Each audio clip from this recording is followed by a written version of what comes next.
બોલો બાળકો, અવાજ આવે છે?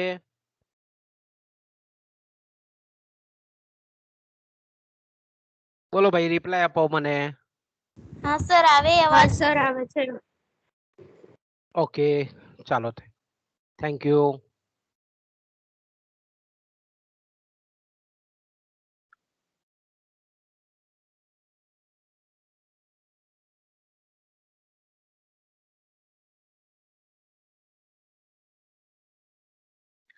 ઓકે, તો આપણે લાસ્ટ પીરિયડમાં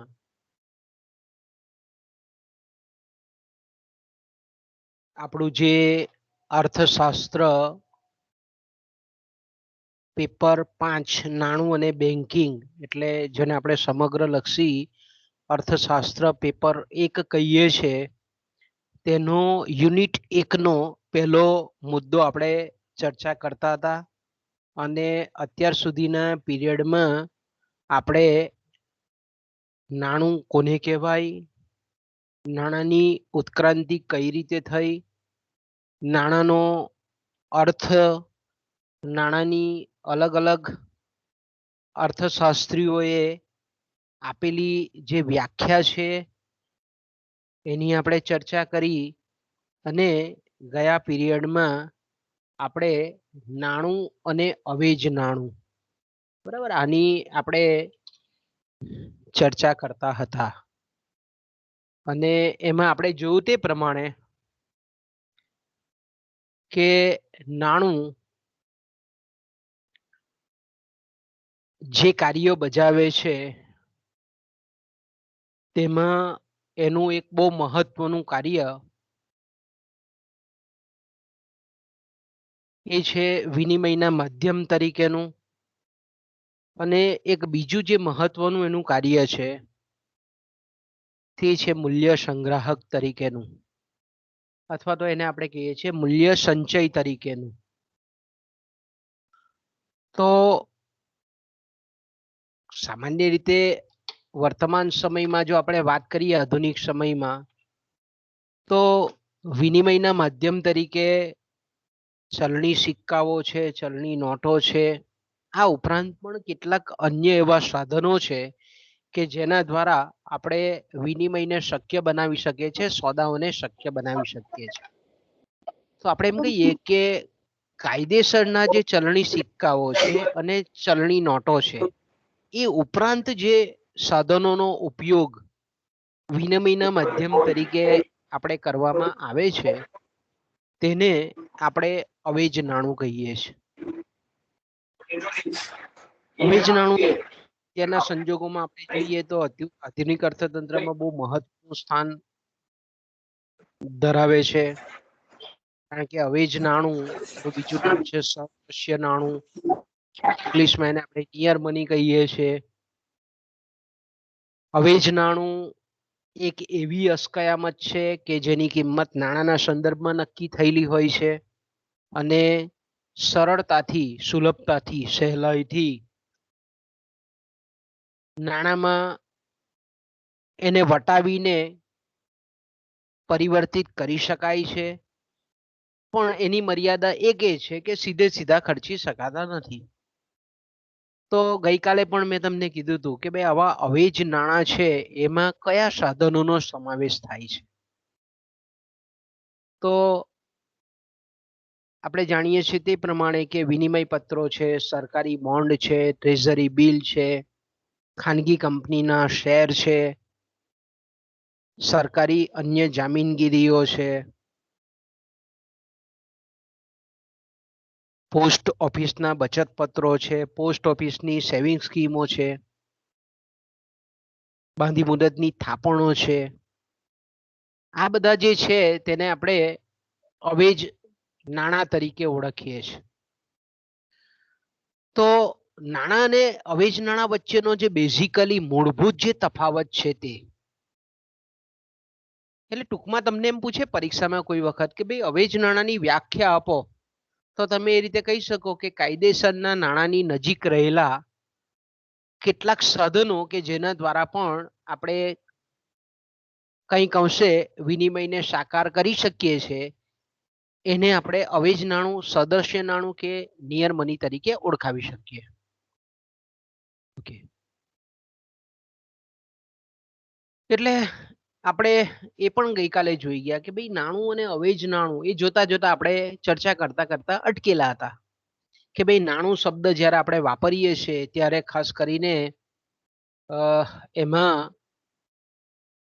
ચલણી નોટો, ચલણી સિક્કાઓ અને બેંકોની જે માંગપાત્ર થાપણો, જેને આપણે ટૂંકા ગાળાની થાપણો કહીએ છીએ, જેને આપણે બેંકમાં માંગતાની સાથે ક્રેડિટ કાર્ડ દ્વારા, ડેબિટ કાર્ડ દ્વારા અથવા તો આપણે એમ કહીએ કે ચેક દ્વારા કે સ્લીપ દ્વારા આપણે ઉપાડી શકતા હોય એવી જે થાપણો છે. હવે તો મોબાઈલ બેન્કિંગ છે, મોબાઈલ દ્વારા પણ તમે ઉપાડી શકો છો પૈસા. તો આવા જે કંઈ પણ જેને માંગતાની સાથે જ ઉપાડી શકાતી હોય એવી જે થાપણો છે તેને આપણે નાણું કહીએ છીએ. પછી આપણે બીજું ગઈકાલે જોયેલું હતું નાણાકીય અસ્કયામતો, કે ચેક છે, હુંડી છે, શેર છે, જામીનગીરીઓ છે, ટ્રેઝરી બિલ છે, પોસ્ટલ ઓર્ડર છે, પોસ્ટના બચત પત્રો છે, બાંધી મુદતની થાપણો છે, ડિબેન્ચરો છે. આવી બધી જે છે તેને આપણે નાણાકીય અસ્કયામતો કહીએ છીએ. એટલે જે વસ્તુ કે સાધનમાં મૂલ્ય સંગ્રહાયેલું હોય તેને આપણે અસ્કયામત તરીકે કહીએ છીએ. તો આ કેવી છે? નાણાકીય અસ્કયામત છે. જ્યારે વાસ્તવિક અસ્કયામતમાં આપણે જોયું તે પ્રમાણે કે જમીન છે, મકાન છે, પશુધન છે, ઘરેણાઓ છે, મશીનો છે, એટલે ઉત્પાદન શક્તિ જેટલી છે તેટલી, એને આપણે સામાન્ય રીતે વાસ્તવિક અસ્કયામતો કહીએ છીએ. પછી આપણે એ પણ જોયેલું હતું કે ભાઈ જે નાણું છે તે સૌથી પ્રવાહી છે, તરલ છે, સરળ છે, જેને સીધી ગમે તે સંજોગોમાં ગમે ત્યારે એના દ્વારા આપણે વિનિમયને પાર પાડી શકીએ છીએ. એટલે નાણાંની પ્રવાહિતા વધારે છે જ્યારે નાણાકીય અસ્કયામતોની પ્રવાહિતા, તરલતા, એની લિક્વિડિટી, એની રોકડતા એ નાણાં કરતા ઓછી છે. કોની? નાણાકીય અસ્કયામતોની. અને વાસ્તવિક અસ્કયામતો એવી છે કે અપ્રવાહી છે. પછી આપણે ગલ્લેસોનો અભિપ્રાય પણ જોઈ ગયા ગઈકાલે કે ગલ્લેસોએ નાણાકીય જે અસ્કયામતો છે તેના બે ભાગ પાડેલા હતા: પ્રાથમિક જામીનગીરીઓ, પરોક્ષ જામીનગીરીઓ. એટલે નાણાકીય સંસ્થાઓ પ્રાથમિક જામીનગીરીઓ કે જે તે ખાનગી કે સરકારી જે સંસ્થા છે એનું પ્રતિનિધિત્વ કરે છે, એને આપણે પ્રાથમિક જામીનગીરીઓ કહીએ છીએ. અને એની સામે બેંક જ્યારે દેવા ઉભા કરે છે તેને આપણે પરોક્ષ જામીનગીરીઓ કહીએ છીએ. એટલે આપણે પરોક્ષ જામીનગીરીઓ જે છે એમાં પ્રવાહિતાનું તત્વ વધારે છે. એટલે પરોક્ષ જામીનગીરીઓ એટલે ધિરાણો, જે લોન સર્જે છે તે, જેને આપણે સાખી નાણું કહીએ છીએ, તેને આપણે અવેજ નાણાં તરીકે ઓળખાવી શકીએ છીએ. તો આટલે સુધીની ચર્ચા કર્યા પછી આપણે જે અટકેલા હતા તે એ છે નાણાં અને અવેજ નાણાં વચ્ચેનો તફાવત. અને એમાં પણ આપણે 5 મુદ્દા સુધી જોઈ ગયેલા હતા કે ભાઈ નાણું એ વિનિમયનું માધ્યમ છે અને પરીક્ષામાં પૂછાય છે, ટૂંક નોંધ તરીકે પણ પૂછાય છે, લાંબા પ્રશ્ન તરીકે પણ પૂછાય છે કે ભાઈ નાણું એટલે શું, નાણાં અને અવેજ નાણાં વચ્ચેનો તફાવત સમજાવો. ટૂંકા પ્રશ્નમાં પણ પૂછે છે નાણાંની કોઈ પણ 2 વ્યાખ્યા આપો, અવેજ નાણું કોને કહેવાય, અવેજ નાણાંના ઉદાહરણ આપો, અવેજ નાણાંના કોઈ પણ 3 ઉદાહરણ આપો, નાણાં અને અવેજ નાણાં વચ્ચેના તફાવત દર્શાવતા કોઈ પણ 4 મુદ્દાઓ લખો. પરીક્ષામાંથી ગમે તે રીતે પેપર સેટર પોતાની રીતે પૂછી શકે છે. તો આપણે 4 મુદ્દાઓની ચર્ચા ખૂબ ઝડપથી કરી જઈએ, કારણ કે ગઈકાલે આપણે ચર્ચા એની કરેલી છે.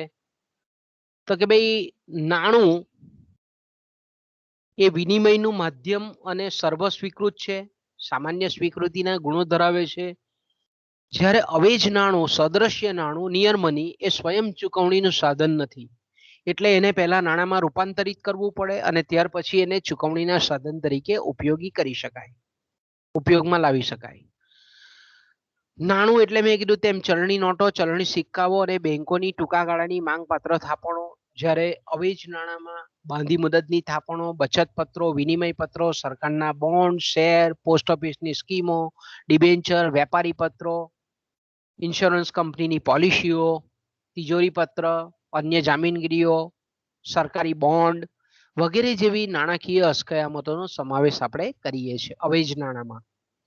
નાણાંમાં ત્રણ વસ્તુ: ચલણી નાણું, ચલણી સિક્કાઓ એટલે ચલણી નોટો, ચલણી સિક્કાઓ અને બેંકોની માંગપાત્ર થાપણ. તમને ગમે ત્યારે ગમે તે જગ્યાએ પૂછે કે ભાઈ નાણું એટલે શું, ઇકોનોમિક્સના વિદ્યાર્થી તરીકે તમે કોઈ ઇન્ટરવ્યુ આપવા જાઓ ત્યારે પહેલો જ પ્રશ્ન પૂછે કે ભાઈ નાણું એટલે શું, નાણાંમાં તમે કોનો સમાવેશ કરો છો, તો તરત જ આપણે બીજો એલ્ફેલ જવાબ નહીં આપવાનો, સીધું જ કે ચલણી નોટો છે, ચલણી સિક્કાઓ છે અને બેંકોની માંગપાત્ર થાપણો, તેને આપણે નાણું કહીએ છીએ. તમને તરત બીજો પ્રશ્ન પૂછે કે ભાઈ અવેજ નાણું એટલે શું, અવેજ નાણાંમાં કઈ કયા સાધનોનો સમાવેશ થાય છે, તો પણ તરત આપણને સ્ટ્રાઇક થવું જોઈએ. ઓકે. પછી નાણું એ 100% તરલતાનો ગુણ ધરાવે છે. તરલતા એટલે મેં કીધું તેમ પ્રવાહિતા.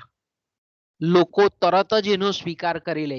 મેં કીધું ને કે દાખલા તરીકે આપણી પાસે 5,000 રૂપિયા છે અને 5,000 રૂપિયા લઈને આપણે કેરલામાં જઈએ છીએ, આપણે કર્ણાટક જઈએ છીએ, આપણે આંધ્રપ્રદેશ જઈએ છીએ કે જ્યાં આપણી ગુજરાતી ભાષા નથી ચાલતી, એ લોકોની ભાષા ચાલે છે, બરાબર. કન્નડ છે, તમિલ છે, તેલુગુ છે, જે તે પ્રદેશની જે તે ભાષા.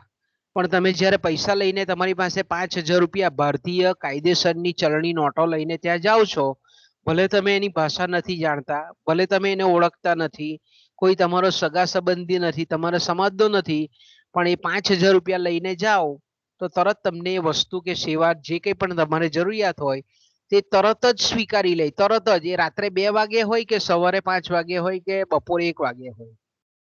એટલે નાણું કેવું છે, 100% તરલતાનો ગુણ ધરાવે છે.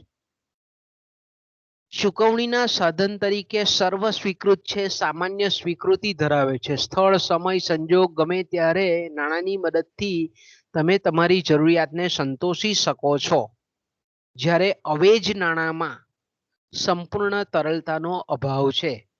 દાખલા તરીકે તમારી પાસે શેર હોય કોઈ કંપનીના અને એ શેર લઈને તમે દક્ષિણ ભારતના કોઈ રાજ્યોમાં જાઓ અને તમે વસ્તુ કે સેવા ખરીદવા જાઓ તો એ તમને ના પાડે કે ના અમારે નહીં જોઈએ, મને પૈસા જોઈએ, પૈસા. એ ઈશારો તમને કરે, નોટ જોઈએ, નોટ. એટલે અવેજ નાણાંમાં સંપૂર્ણ તરલતાનો અભાવ હોય છે. ઓકે. ચોથું આપણે જોઈ ગયેલા હતા, શુદ્ધ નાણું રોકડ સ્વરૂપમાં હાથ પર રાખવામાં આવે. તમારી પાસે 1 લાખ રૂપિયા પડેલા છે અને 1 લાખ રૂપિયાને તમે ખિસ્સામાં કે ઘરના કબાટમાં મૂકી રાખો તો 1 લાખના 10,000 વધવાના નથી, 1 લાખને 10,000 ઓટોમેટિક નથી થવાના.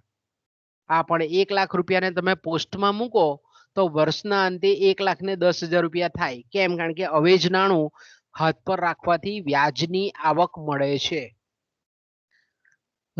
શુદ્ધ નાણું જેને આપણે પ્યોર મની કહીએ છીએ, એને ખિસ્સામાં કે ઘરમાં રાખવાથી આપોઆપ ડબલ થતા નથી કે વધતા નથી. પણ અવેજ નાણાં તરીકે આપણે કોઈક એવા નાણાકીય સાધનમાં, નાણાકીય અસ્કયામતમાં જો રોકીએ તો આપણને કંઈક વ્યાજની આવક પ્રાપ્ત થાય છે, કંઈક મૂડી લાભ થાય છે. ઓકે. પછી પાંચમો જ્યાં આપણે અટકેલા હતા તે ગઈકાલે, કે નાણું એ હિસાબી એકમ અને મૂલ્યના માપ તરીકે કાર્ય કરે છે. નાણું શું છે કે પહેલા જ્યારે નાણું નહીં હતું ત્યારે હિસાબ કરવાનું બહુ કામ કપરું હતું, ગણતરી કરવાનું કામ ખૂબ અઘરું હતું, મુશ્કેલ હતું. પણ જ્યારથી નાણાંનો જન્મ થયો ત્યારે આપણે કેટલા રૂપિયાનું વેચાણ થયેલું છે, કેટલી આવક પ્રાપ્ત થયેલી છે, કેટલો વકરો થયેલો છે, કેટલો નફો થયેલો છે, દરેક પાર્ટનરને, દરેક ભાગીદારને કેટલો નફાની વહેંચણી થશે, એનો આપણે હિસાબ આજે કરી શકીએ છીએ. કાચો માલ સામાન લાવનારને કેટલા રૂપિયા આપવાના છે, આપણે ગ્રાહકો પાસેથી કેટલા બાકી લેણા નીકળે છે, આવી તમામ વસ્તુની નોંધો, એકાઉન્ટિંગ, હિસાબ એ આપણે લખી શકીએ છીએ નાણાંને લીધે. એટલે હિસાબના એકમ તરીકે નાણું કામ કરે છે. બીજું, અન્ય વસ્તુના મૂલ્યને માપે છે. કે ભાઈ 1 લીટર દૂધ છે એનું મૂલ્ય, એની કિંમત 40 રૂપિયા છે. 1 કિલો ખાંડ છે તેની કિંમત 40 રૂપિયા છે. વીજળીનો 1 યુનિટ આપણે વાપરીએ છીએ તો 4 રૂપિયા આપણે જીબીને ચૂકવીએ છીએ. તો દરેક વસ્તુ કે સેવાના મૂલ્યને માપવાનું કાર્ય એ નાણું કરે છે. એટલે ચીજ વસ્તુઓ અને સેવાઓની કિંમત આપણે નાણાંમાં અભિવ્યક્ત કરી શકીએ છીએ. જ્યારે અવેજ નાણું આવું કોઈ કાર્ય બજાવતું નથી. અવેજ નાણું આપણે કોઈ જગ્યાએ આ રીતે ઉપયોગી નહીં થાય કે ભાઈ 1 લીટર દૂધ બરાબર 40 રૂપિયાના પોસ્ટલ ઓર્ડર, આપણે એવું કરી નહીં શકીએ. બરાબર. હવે એવું અવેજ નાણું જે છે કે ભાઈ 10 કિલો ખાંડ એટલે આ કંપનીના આટલા શેર, આવી રીતે આપણે કોઈક વિનિમય દર નક્કી કરી શકીએ નહીં. એટલે અવેજ નાણું આવું કોઈ કાર્ય બજાવતું નથી. તો આ એક બંને વચ્ચેનો તફાવત છે. બીજું છે નાણાંનું મૂલ્ય સ્થિર રહેવાથી મૂડી લાભ કે મૂડી ગેરલાભ થતો નથી. બરાબર. એટલે આપણે નાણાંનું મૂલ્ય લગભગ શબ્દ આવવો જોઈએ, લગભગ સ્થિર રહેતું હોવાથી. બહુ જાજો એમાં ઘટાડો થાય, નાણાંનું મૂલ્ય હંમેશા કાયમ માટે સ્થિર રહેતું નથી. નાણાંનું મૂલ્ય વધઘટ તો થાય, પણ કેવી વધઘટ થાય? ઓછી વધઘટ થાય. એટલે દાખલા તરીકે તમારી પાસે ગયા વર્ષની વાત કરીએ આપણે, અત્યારે આ મહિનો ચાલે છે કયો? જુલાઈ મહિનો ચાલે છે. જુલાઈ 2021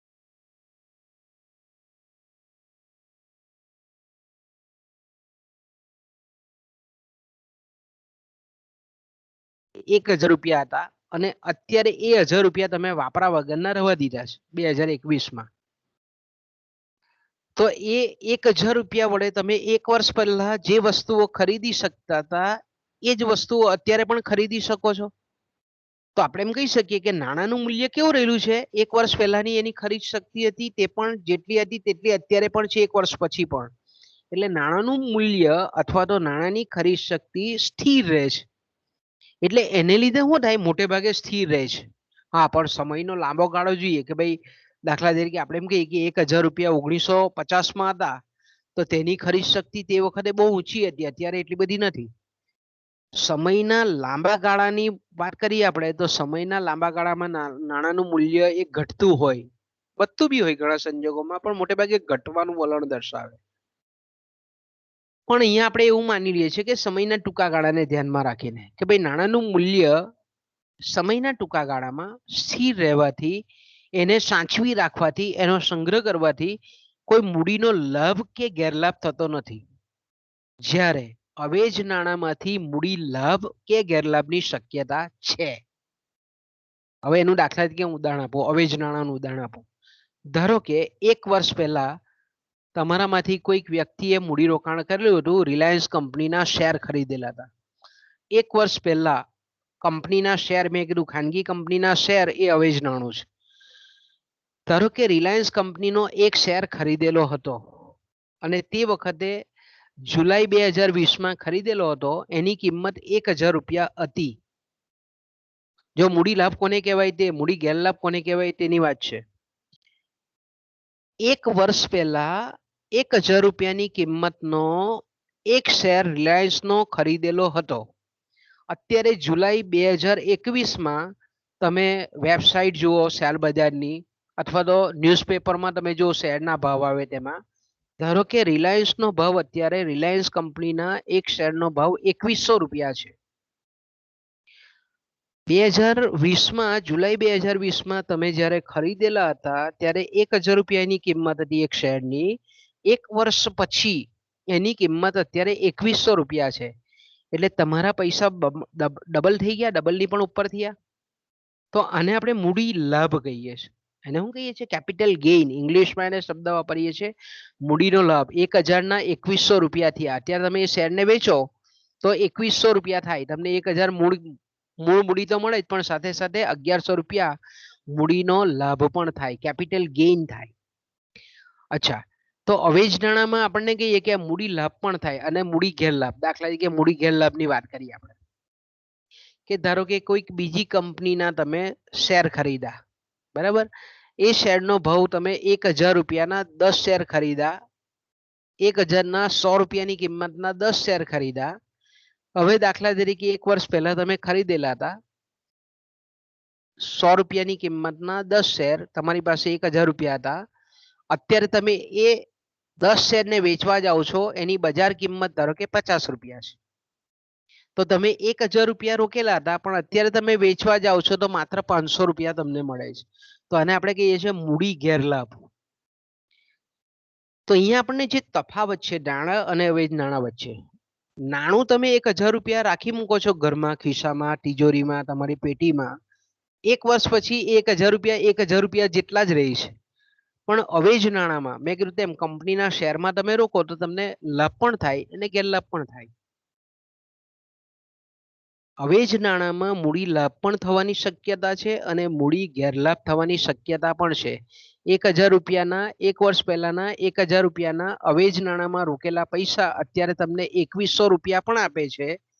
અથવા તો કાં તો એવું બી થાય, તમારું નસીબ કેવું છે તેના પર, કે 1000 રૂપિયા અવેજ નાણાંમાં રોકેલા હતા, અત્યારે તમે વેચવા જાઓ તો 500 રૂપિયા પણ મળે છે. એટલે 500 રૂપિયા તમને લોસ થાય છે, ખોટ જાય છે.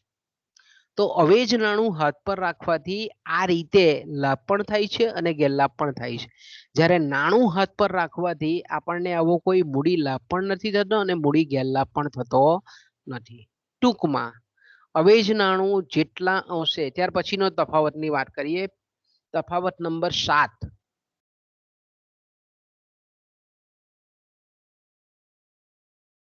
અહીંયા તફાવત નંબર 7 જો. ટૂંકમાં આપણે એમ કહીએ કે ધારો કે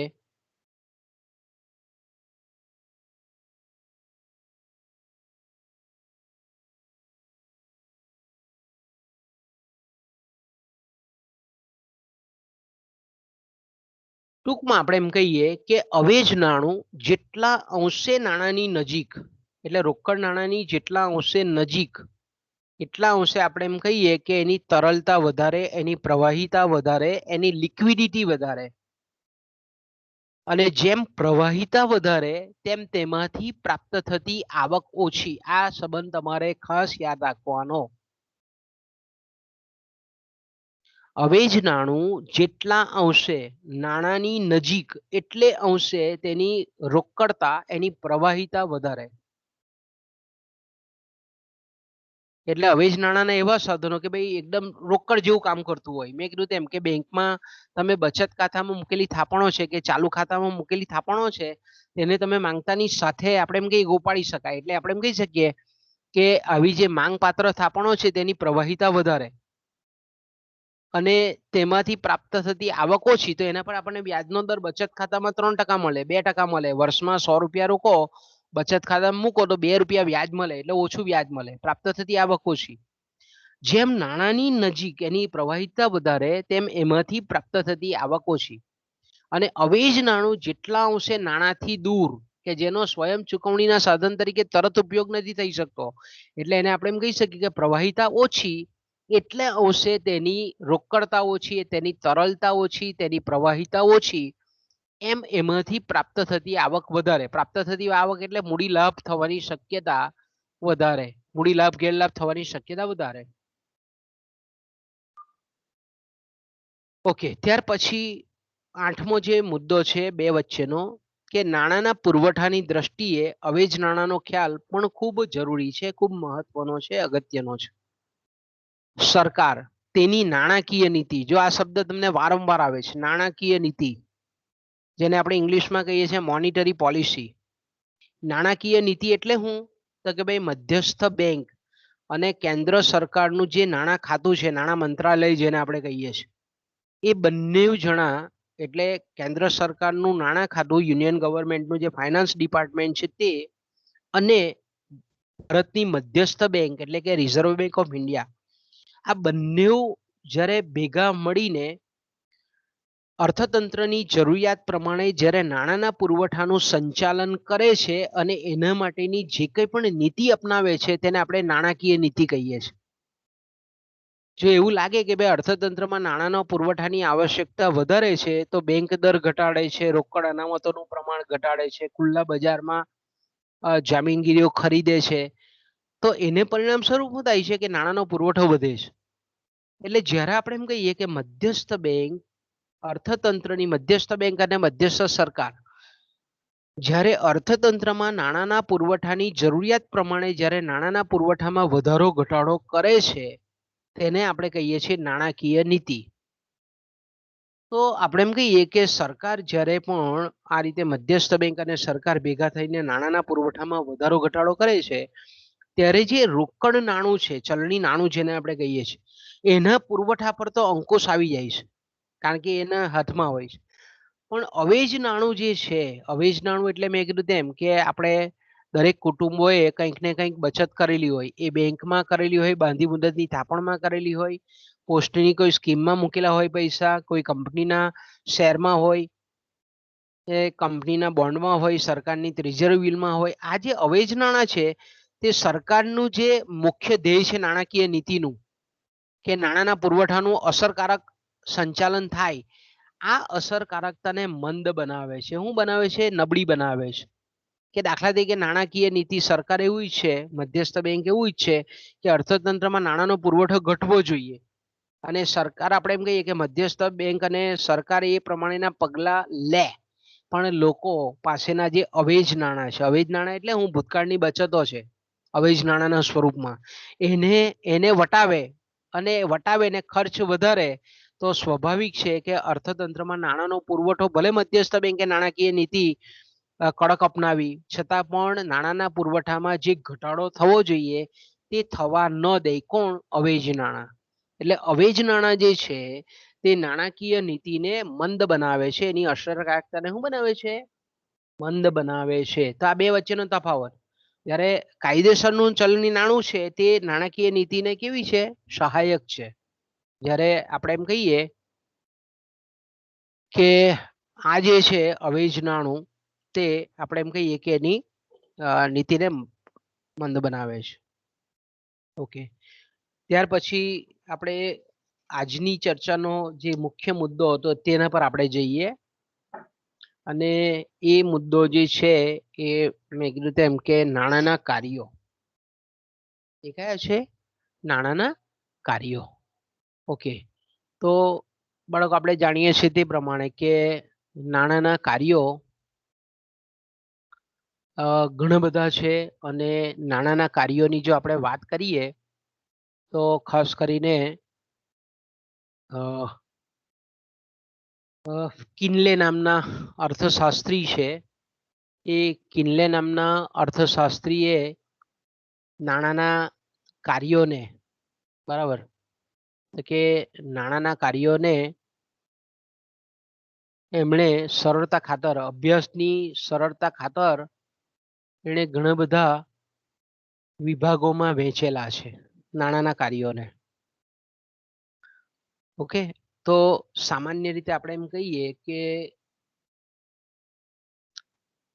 નાણાંના કાર્યોમાં એના જે પેટા વિભાગો છે, બરાબર, નાણાંના કાર્યોની જો આપણે વાત કરીએ તો એનો આ ચાર્ટ જોઈ લો એટલે તમને ખબર પડી જાય.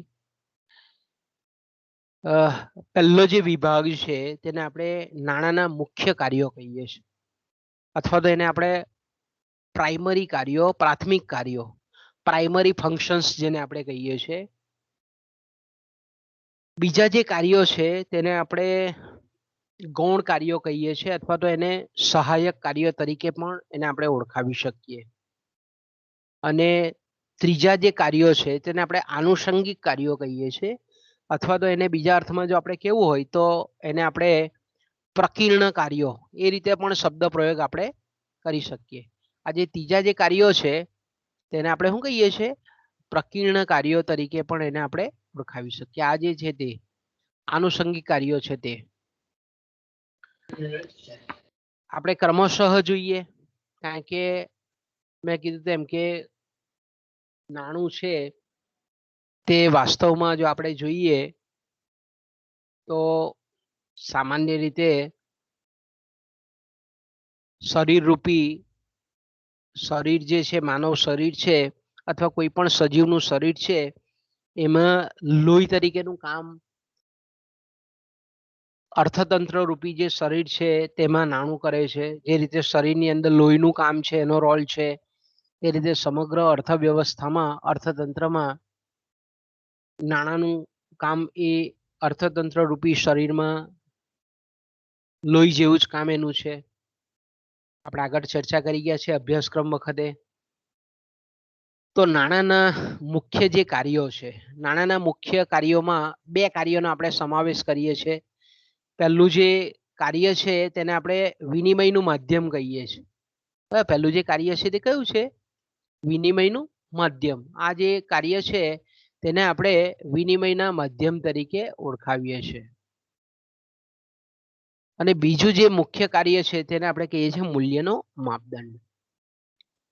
તો આપણે જાણીએ છીએ તે પ્રમાણે કે વિનિમયનું માધ્યમ એને આપણે ઇંગ્લિશમાં જો કહેવું હોય તો મીડિયમ ઓફ એક્સચેન્જ, અથવા તો બીજા અર્થમાં કહીએ તો સોદાઓની પટાવટ અથવા તો વસ્તુઓ કે સેવાઓની આપલે. ઓકે, તો વિનિમયના માધ્યમ તરીકેનું જે નાણાંનું કાર્ય છે એ ખૂબ અગત્યનું કાર્ય છે. કારણ કે આપણે આગળ ચર્ચા કરેલી છે વસ્તુ વિનિમય પ્રથા, કે જેને આપણે સાટા પદ્ધતિ તરીકે પણ ઓળખાવીએ છીએ, કે એ સાટા પદ્ધતિ વસ્તુ વિનિમય પ્રથાની બે મુખ્ય મુશ્કેલીઓ હતી. પહેલી જે મુશ્કેલી હતી તે આપણે જાણીએ છીએ તે પ્રમાણે કે દ્વિપક્ષી જરૂરિયાતોનો મેળનો અભાવ. દ્વિપક્ષી જરૂરિયાતોના મેળનો અભાવ. ધારો કે અત્યારે તમે ખાલી કલ્પના કરો કે નાણું નથી, પૈસા નથી, ચલણી નોટો નથી, ચલણી સિક્કાઓ નથી.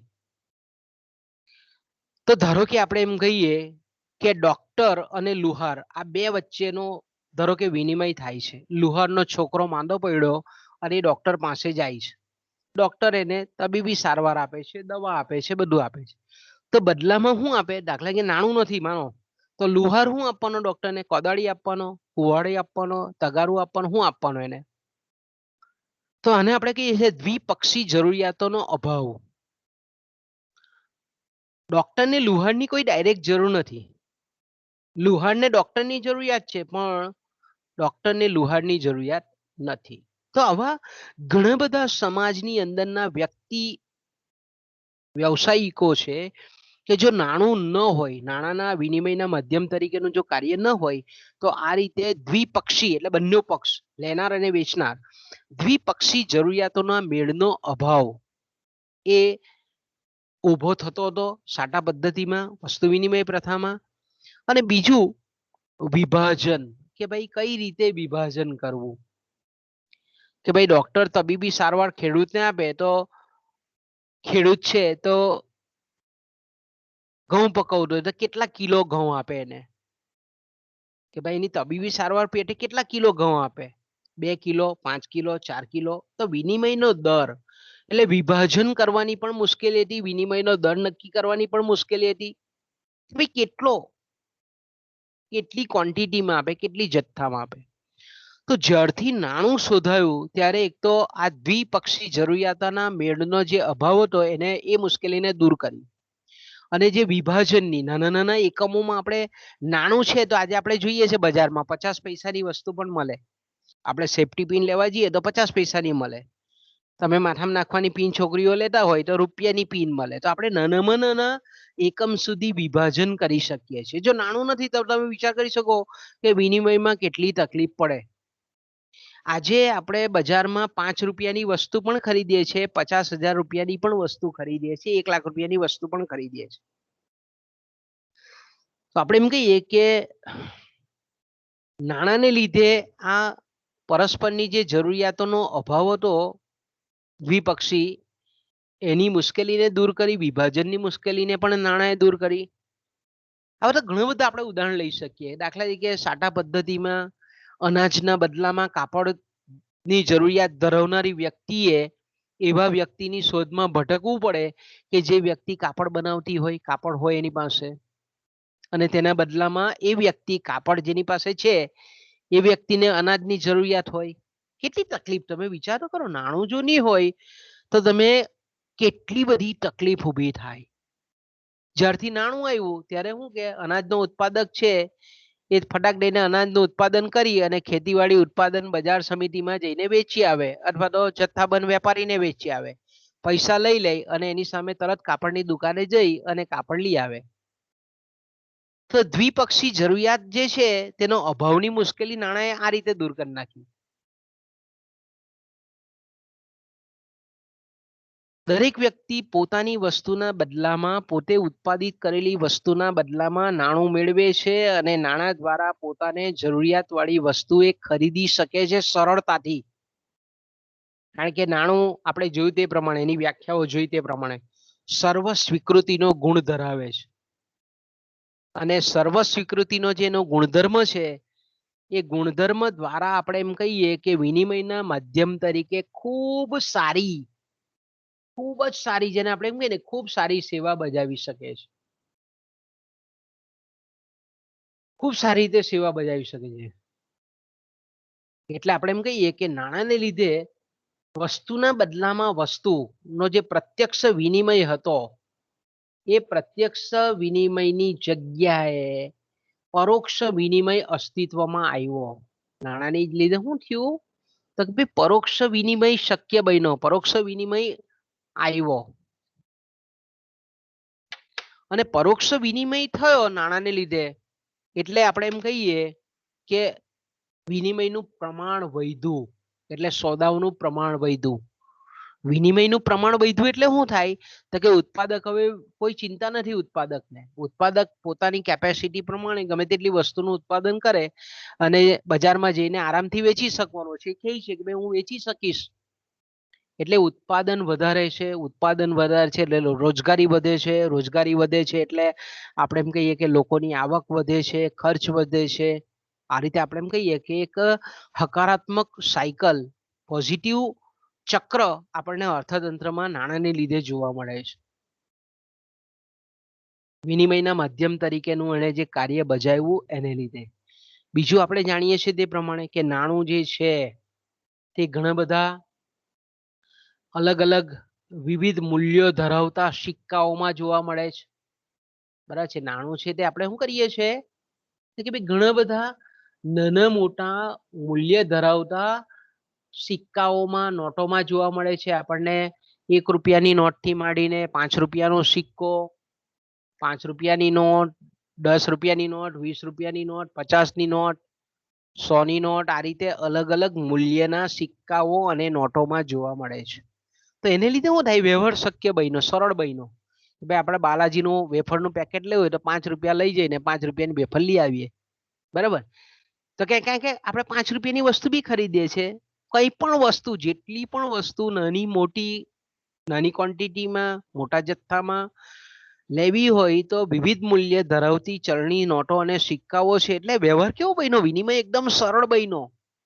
અને સરળ વ્યવહાર બને એટલે એની સીધી અસર કેવી થાય તો કે ભાઈ વ્યાપાર વધે, વાણિજ્ય વધે, ઉદ્યોગોનો વિકાસ થાય અને ઉદ્યોગોનો વિકાસ થાય એટલે શ્રમ વિભાજન, વિશિષ્ટીકરણ શક્ય થાય.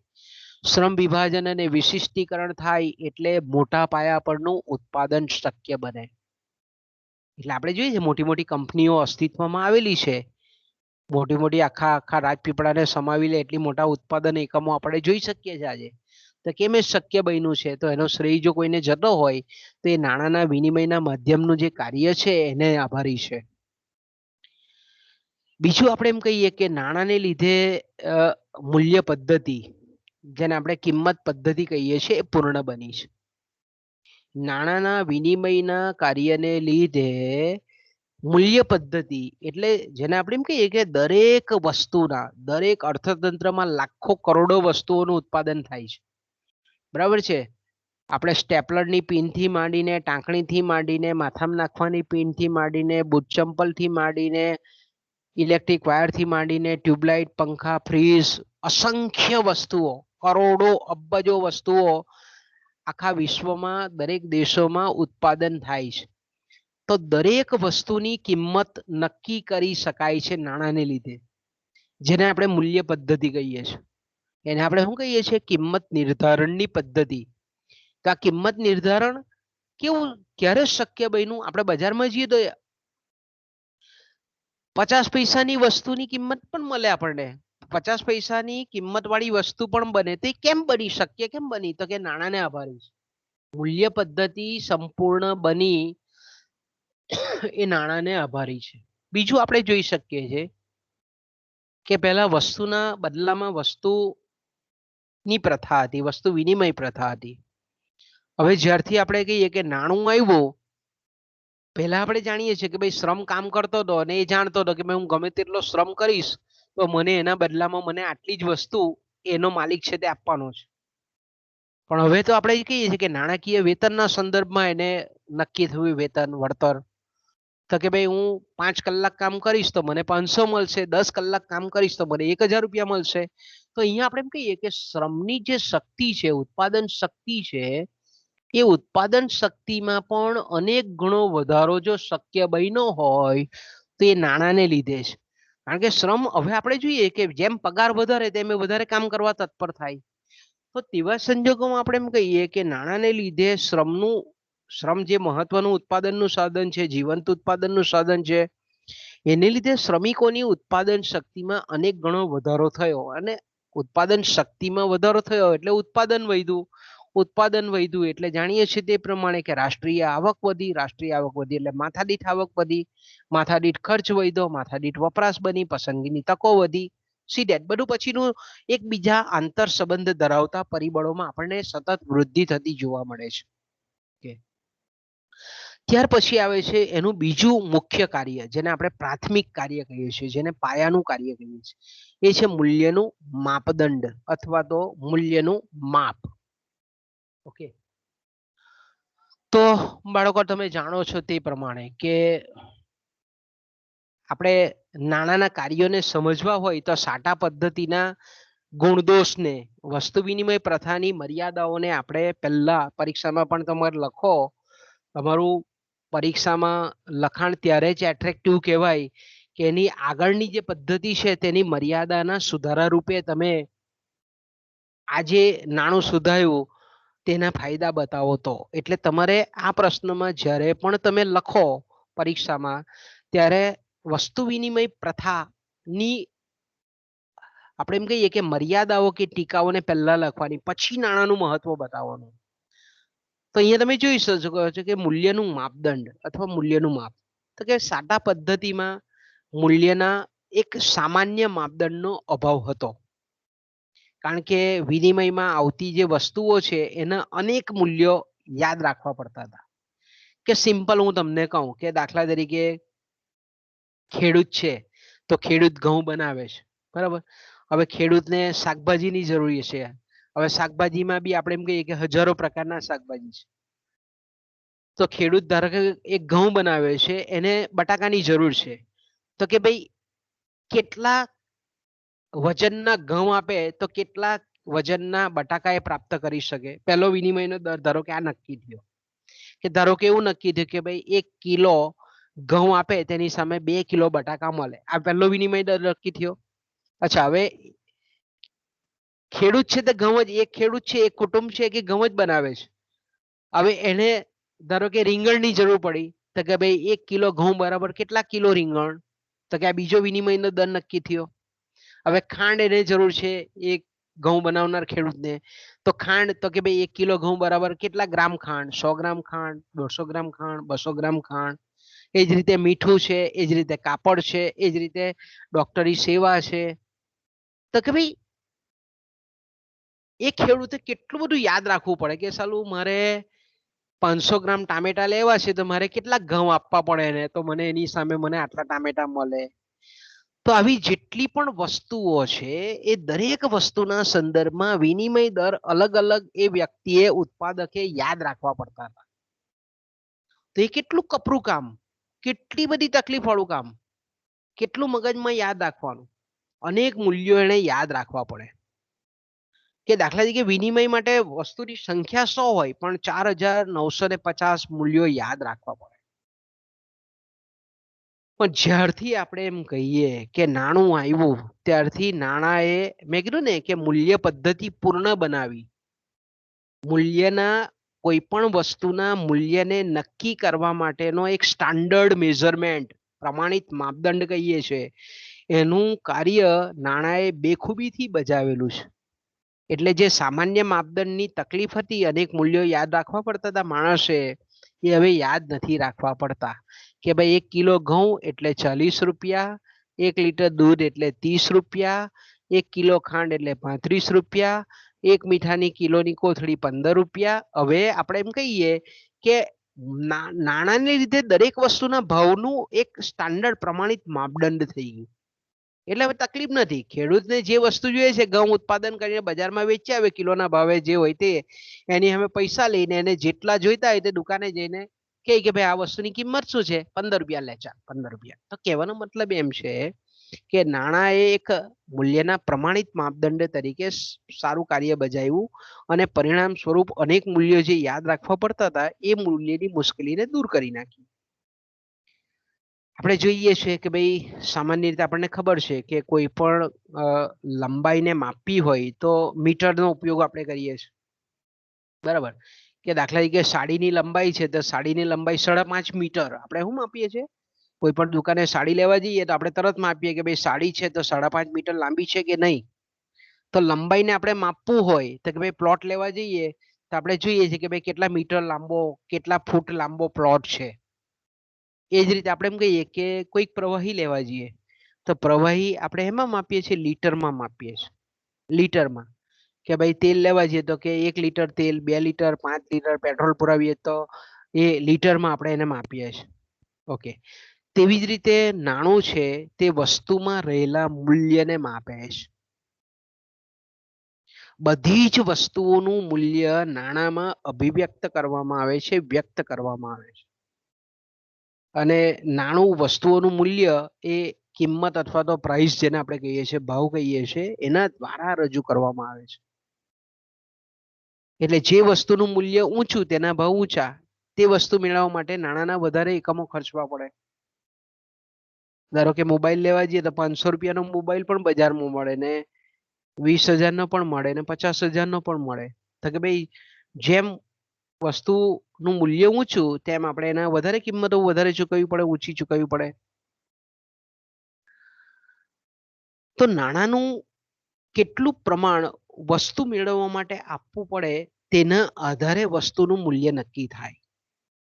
કે દાખલા તરીકે હીરો લેવા જઈએ તો હીરો આપણે જાણીએ છીએ તે પ્રમાણે કે જેને આપણે સાચો હીરો કહીએ છીએ, રિયલ ડાયમંડ કહીએ છીએ. તો કે ભાઈ એનું મૂલ્ય કેવું? તો કે ભાઈ જો ઊંચી કિંમત હોય તો આપણે એમ કહી શકીએ કે એના કેરેટ વેલ્યુ વધારે છે. ઓછી કિંમત હોય તો આપણે એમ કહીએ કે એના કેરેટ વેલ્યુ ઓછા છે. તો આ રીતે આપણે એમ કહીએ કે દરેક વસ્તુ કે સેવા જો અહીંયા સેવા છે. દાખલા તરીકે આપણે બજારમાં હોઈએ ને આપણે ઘરે આવવું હોય તો આપણે રિક્ષા કરીએ તો કે 15 રૂપિયા ભાડું થાય. તો આપણે એમ કહીએ કે સેવાની ચૂકવણી કેટલી કરી? તો કે 15 રૂપિયા થઈ. તો દરેક વસ્તુ કે સેવાનું મૂલ્ય નાણાંમાં રજૂ કરવામાં આવતું હોવાથી અલગ અલગ વસ્તુની કિંમતોનું મૂલ્યની તુલનાનું કામ એકદમ સરળ બન્યું. હા, પણ એટલું ચોક્કસ કહીએ કે અન્ય જે માપદંડ છે, મીટર છે, લીટર છે, કિલોગ્રામ છે, આવા બધા જે અન્ય માપદંડો છે, એટલું આપણે એમ કહીએ કે નાણાંનું મૂલ્યનું માપદંડ તરીકેનું જે ફંક્શન છે, કાર્ય છે, નાણાં દ્વારા નક્કી થતી કિંમતો, નાણાંનું મૂલ્ય ઘણા સંજોગોમાં આપણે એમ કહીએ કે વધઘટ થતું એમાં જોવા મળે. જ્યારે મીટર છે, લીટર છે, કિલોગ્રામ છે, આ બધા જે માપદંડો છે તે ગમે તે સમયે ગમે તે સ્થળે એક સરખા હોય.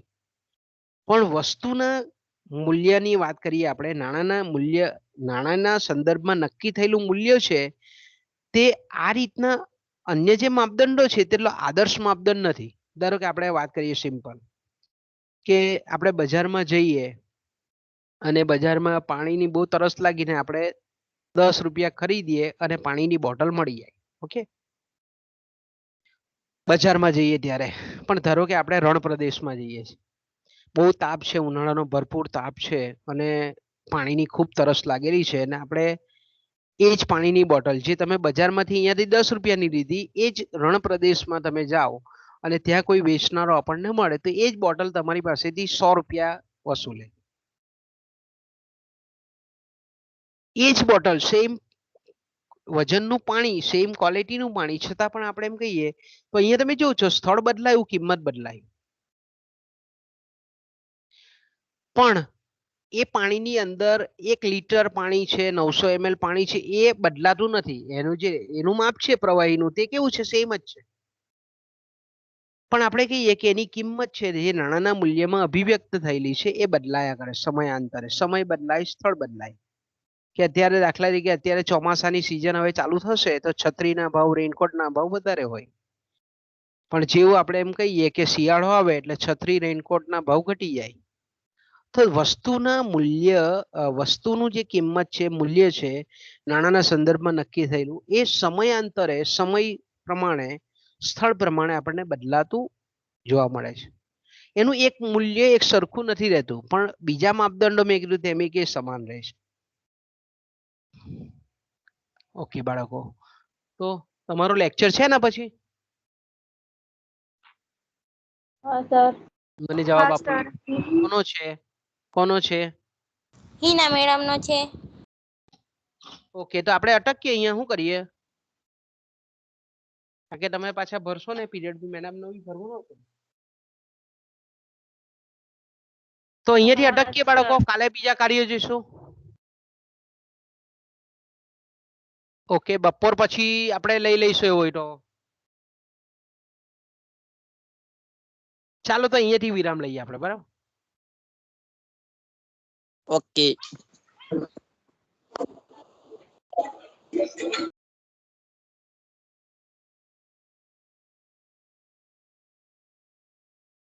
સાધના દેખાય છે હા તું કેમેરામાં?